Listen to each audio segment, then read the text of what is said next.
ഈ നടനായ ടൊവിനോ തോമസും സംവിധായകനായ സനൽകുമാർ ശശിധരനും തമ്മിലുള്ള ഒരു ഇഷ്യൂ ഇപ്പോൾ ഇൻ്റർനെറ്റിൽ വൈറലായിക്കൊണ്ടിരിക്കുകയാണ്.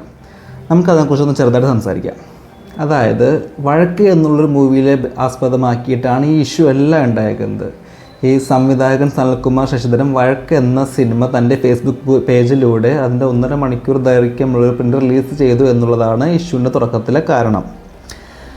അതിനെ പ്രതിനിധീകരിച്ച് ടൊവിനോ വന്ന് പറയുന്നത് ഇങ്ങനെയാണ്: ഈ ടൊവിനോ 27 ലക്ഷം രൂപ ഈ വഴക്ക് എന്ന സിനിമയ്ക്ക് ഇൻവെസ്റ്റ് ചെയ്തിട്ടുണ്ടെന്ന് പറഞ്ഞു. അതുപോലെ തന്നെ സനൽകുമാർ ഇതിനു വേണ്ടി ഒന്നും ഇൻവെസ്റ്റ് ചെയ്തിട്ടില്ല, അതൊരു ഡയറക്ടറാണെന്ന് പലതവണയായിട്ട് ടൊവിനോയുടെ കയ്യിൽ നിന്നും പ്രൊഡക്ഷൻ്റെ കയ്യിൽ നിന്നും കാശ് വാങ്ങിയിട്ടുണ്ട് എന്നും പറഞ്ഞു. ഇതിന് എഗെയിൻസ്റ്റ് ആയിട്ട് നമ്മുടെ സനൽകുമാർ പറഞ്ഞത് ഇതാണ്: അതായത് പടം ഇടക്ക് വെച്ച് നിന്ന് പോകേണ്ട ഒരു അവസ്ഥ വന്നു. ആ സമയത്ത് തൻ്റെ കയ്യിലുള്ള കുറച്ച് പൈസ ഇട്ടത് കൊണ്ടാണ് ടൊവിനോ വീണ്ടും ഒരു 2 ലക്ഷം രൂപ ഇട്ടതെന്നും അതുകൊണ്ടാണ് സിനിമ മുന്നോട്ട് പോയതെന്നും സനൽകുമാർ ഇതിന് പ്രതികരണമായി വന്നു. അതുപോലെ ടൊവിനോ ലൈവിൽ വന്ന് പറഞ്ഞ രണ്ടാമത്തെ ആരോപണം എന്താണ് എന്ന് വെച്ചാൽ IFFK പോലെയുള്ളൊരു പ്ലാറ്റ്ഫോമിൽ ഈ സിനിമ പ്രദർശിപ്പിക്കുകയുണ്ടായി.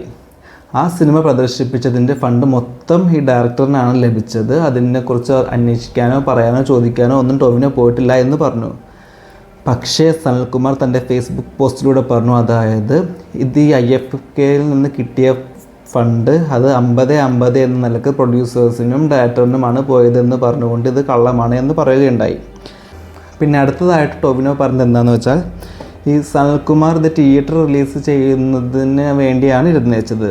അതിനെക്കുറിച്ച് സംസാരിക്കുകയുണ്ടായപ്പോൾ ടൊവിനോ പറഞ്ഞു, അതായത് IFFKയിൽ കണ്ട പോലത്തെ ഓഡിയൻസ് നമുക്ക് തിയേറ്റർ വരില്ല, കാരണം അത് ഫസ്റ്റ് ഷോക്ക് വരുന്ന ഒരു ഓഡിയൻസ് അല്ല, അതൊരു അക്കാഡമിക് സിനിമകളുടെ ഓഡിയൻസാണ് ഈ സിനിമയ്ക്ക് ഉള്ളതെന്നും ഈ തിയേറ്ററിൽ ഇറക്കിയാൽ അത്രത്തോളം വിജയം ലഭിക്കുകയില്ല എന്നും പറഞ്ഞു.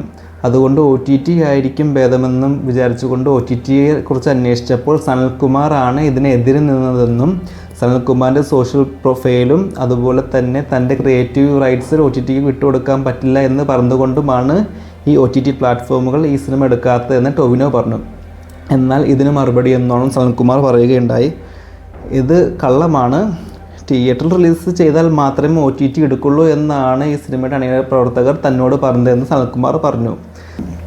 ഈ പറഞ്ഞത് രണ്ടും നല്ല വൈരുദ്ധ്യമാണ്. കാരണം ഒരാൾ പറയുന്നു OTT ആണ് നല്ലത്, എന്നാൽ അദ്ദേഹം തന്നെ പറഞ്ഞു എന്ന് പറഞ്ഞു, അതായത് തിയേറ്ററിൽ ഇറങ്ങിയാലേ OTT ഇറങ്ങുള്ളൂ എന്ന് ടൊവിനോ പറഞ്ഞു എന്നാണ് സനൽകുമാർ തൻ്റെ ഫേസ്ബുക്ക് പോസ്റ്റിലൂടെ പരാമർശിക്കുന്നത്. എന്നാൽ ടൊവിനോ OTT ആണ് പ്രിഫർ ചെയ്തിട്ട് പോയതെന്ന്, കാരണം തിയേറ്ററിൽ ഇത്രത്തോളം ഇത് ഹിറ്റാവില്ല എന്ന് ഉറപ്പുള്ളത് കൊണ്ടാണ് OTTയിലേക്ക് പോയതെന്ന് ടൊവിനോയും പറയുന്നു. അതുപോലെ തന്നെ ഈ ടൊവിനോയുടെ മാനേജറായ ഗോകുലിനോട് ഈ OTTനെ കുറിച്ചുള്ള സംസാരം വേണ്ടാന്ന് സനൽകുമാർ പറയുകയുണ്ടായെന്ന് ടൊവിനോ പറഞ്ഞു. സനൽകുമാർ തൻ്റെ പോസ്റ്റിലൂടെ പറഞ്ഞു അത് സത്യമാണ്, താൻ പറഞ്ഞായിരുന്നു. കാരണം ഈ ഗോകുൽ ഇതിനു മുമ്പുള്ള OTT പ്ലാറ്റ്ഫോമിന് സംസാരം വന്നപ്പോൾ അദ്ദേഹം ഇത് അനിശ്ചിത കാലത്തേക്ക് നീട്ടിയെന്നും അതുകൊണ്ട് അദ്ദേഹത്തോടുള്ള വിശ്വാസം പോയെന്നും സനൽകുമാർ തൻ്റെ പോസ്റ്റിലൂടെ പറയുകയുണ്ടായി. അതുകൊണ്ടാണ് ഗോകുലിനെ ഏൽപ്പിക്കേണ്ടതെന്ന് പറഞ്ഞത്. അത് കഴിഞ്ഞ് സനൽകുമാർ OTT ട്രൈ ചെയ്യാൻ നോക്കിയിട്ട് നടന്നില്ല. പിന്നെ ഈ സിനിമയുടെ എവിടെയാണ് കോപ്പി ഇരിക്കുന്നത്, എന്താണ് ഈ സിനിമയെക്കുറിച്ചൊന്നും പിന്നെ പ്രൊഡ്യൂസേഴ്സ് അന്വേഷിച്ചിട്ടില്ല എന്നും അതുകൊണ്ടാണ് തൻ്റെ സിനിമ ആൾക്കാർ കാണണമെന്നുള്ളൊരു ആഗ്രഹത്തോടു കൂടിയാണ് താൻ ഇത് ഫേസ്ബുക്കിൽ പോസ്റ്റ് ചെയ്തതെന്നുമാണ് സനൽകുമാർ പറയുന്നത്.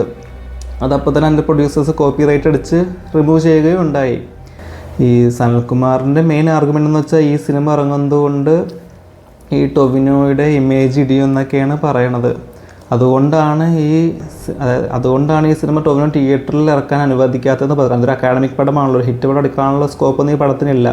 ബട്ട് എന്നിരുന്നാലും നമ്മൾ ടൊവിനോ അദൃശ്യജാലങ്ങളിലുള്ള അതുപോലുള്ള സിനിമകൾ അഭിനയിക്കുക, അത് പ്രൊഡ്യൂസ് ചെയ്യുകയുണ്ടായി.